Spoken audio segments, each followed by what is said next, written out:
প্রথমে একটা পাতিলের ভিতরে আমি মুরগির মাংস নিয়ে নেব।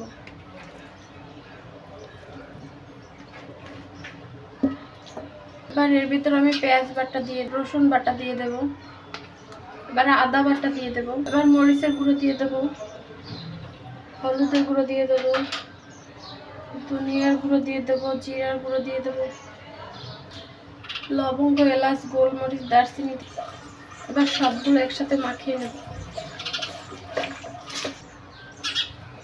মাখানো শেষ। এবার আমি চুলা জ্বালিয়ে দেব। ঢাকনা তুলে একটু নেড়ে দেব।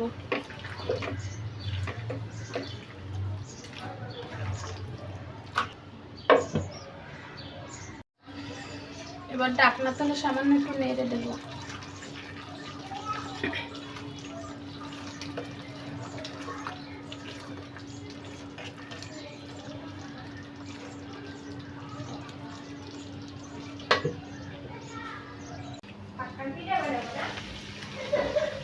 মাংস কষানো শেষ।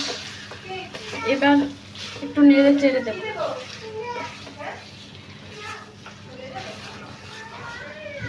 এবার এর ভিতরে আমি পানি দিয়ে দেব।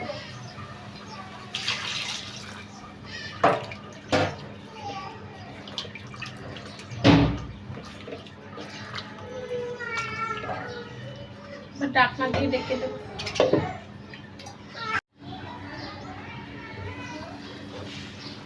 এবার ঢাকনা তুলে একটু নেড়ে দেব।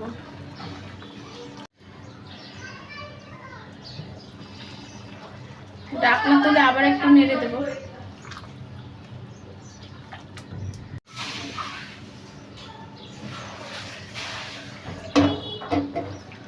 মুরগির মাংস রান্না শেষ। এবার এর ভিতরে আমি একটু টালা জিরার গুঁড়ো দিয়ে দেব।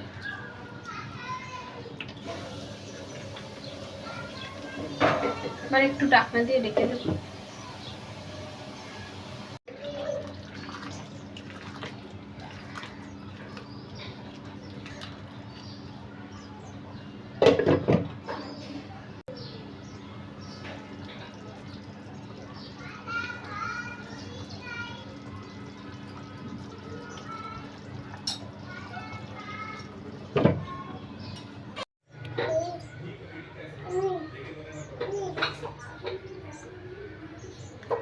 দেখুন রান্নার শেষে রান্নার কালার কত সুন্দর হয়েছে।